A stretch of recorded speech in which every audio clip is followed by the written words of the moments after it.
triste realidade. O Maranhão continua sendo um dos maiores fornecedores de mão de obra escrava no país.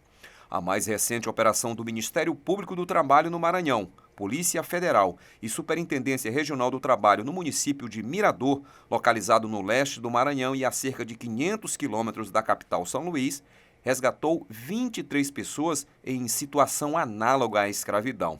O procurador do Trabalho do Ministério Público falou da situação encontrada em Mirador. Os trabalhadores encontravam-se alojados em barracos de lona, sem qualquer tipo de proteção lateral, não havia água potável, se alimentavam de arroz, feijão, ovo e eventualmente se alimentavam também de carne, que estavam totalmente afastados do município, sem condições de sair desse local, ou seja, eles estavam ali impedidos de sair por conta da distância do alojamento de lona, né, para a sede do município, de 40 a 50 quilômetros, além também de uma distância enorme entre o alojamento e a frente de trabalho, que variava de 2 a 6 quilômetros, o que fazia com que esses trabalhadores tivessem um deslocamento diário de 8 a 24 quilômetros para trabalhar, uma jornada extremamente exaustiva. Chama a atenção que entre os resgatados estão adolescentes com idades entre 15 e 17 anos. E esta foi a 6ª operação somente em 2022. De acordo com o artigo 149 do Código Penal Brasileiro, são elementos que caracterizam trabalho análogo ao de escravo. Condições degradantes de trabalho, incompatíveis com a dignidade humana, caracterizadas pela violação de direitos, colocando em risco a saúde e a vida do trabalhador. Jornada exaustiva, em que o trabalhador é submetido a esforço excessivo ou sobrecarga de trabalho que acarreta danos à saúde ou a risco de vida. Trabalho forçado. Manter a pessoa no serviço através de fraudes, isolamento geográfico, ameaças e violências físicas e psicológicas. E servidão por dívida. Fazer o trabalhador contrair ilegalmente um débito e prendê-lo a ele. Os elementos podem vir juntos ou isoladamente. O procurador lembra que o Ministério Público do Trabalho está sempre vigilante e realizando fiscalizações, mas as denúncias são importantes para a efetividade das operações. O trabalhador se deixar submeter a uma situação dessa é de pobreza extrema. Então, se você colocar hoje uma placa dizendo que precisa de trabalhador para ser escravizado, é capaz de aparecer muitos trabalhadores por conta da pobreza. Normalmente, trabalhadores que não têm um grau de instrução elevado, alguns sequer tinham pisado em uma escola, para você ter uma ideia. Trabalhadores que já vêm de uma situação de trabalho infantil, trabalhadores que já laboram no campo desde os 9 anos. Nós conseguimos obter isso em depoimentos. Então, são trabalhadores excluídos. As denúncias relacionadas ao trabalho análogo à escravidão podem ser feitas pelo telefone 98 2107 9300, pelo aplicativo MPT Pardal ou pelo site mpt.mp.br. A audiência pública de avaliação das metas fiscais aconteceu na Sala de Comissões Deputado Valdir Filho, da Assembleia Legislativa. A reunião tratou sobre os dados de 2021 e do primeiro quadrimestre de 2022. O superintendente de contabilidade da Secretaria de Estado do Planejamento e Orçamento, Leonardo de Brito, apresentou os dados e metas para que possam ser avaliados o cumprimento da arrecadação e os compromissos com as políticas públicas. Então nós trazemos números macros, números de receita, números de despesa do Estado, para que a gente possa avaliar tanto o cumprimento da arrecadação quanto a nossa limitação também de despesas.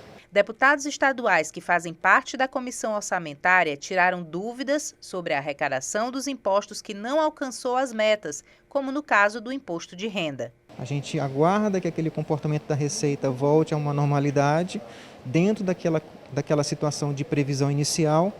E caso isso não aconteça, a gente precisa de fato fazer uma contenção, para que a gente nunca tenha uma situação invertida de despesa superior à receita. O assessor do Tesouro do Estado, Marcelo Santos, declarou que, apesar da pandemia, as políticas públicas foram executadas com receita superior à despesa. Houve uma recomposição da arrecadação, sobretudo a partir do segundo semestre, mas vinculado a um cenário ainda muito desfavorável, sobretudo com dólar muito alto, etc. e tal.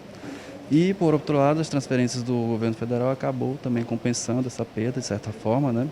E aí, no agregado, acabou contribuindo para que as políticas públicas fossem executadas, né?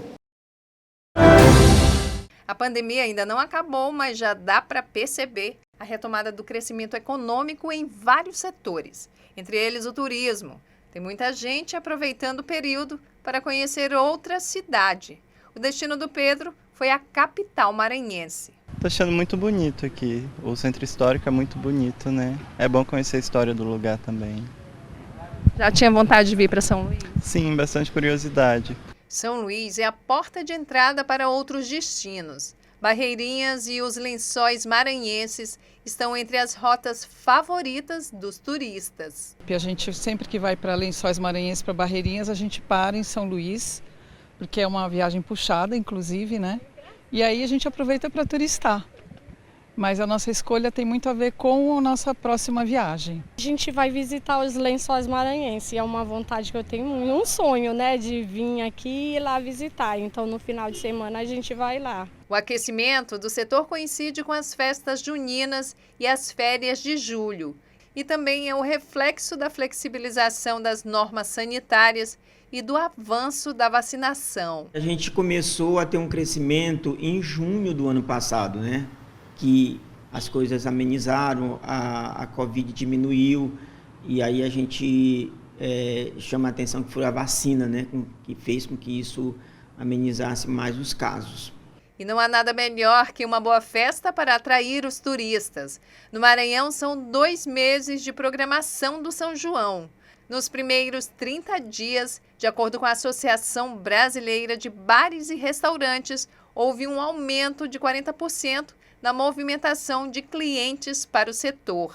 Uma retomada e tanto. Os números são positivos. As festas juninas geraram mais de 46 milhões de reais para a economia maranhense só com o turismo no período.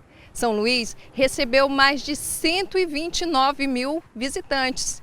E a expectativa é que esse número aumente 3 vezes mais durante as férias. Isso tem movimentado fortemente a economia, empregando, dando trabalho e gerando renda.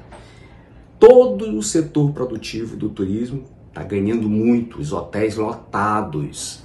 Não há, aos finais de semana, carros para locação.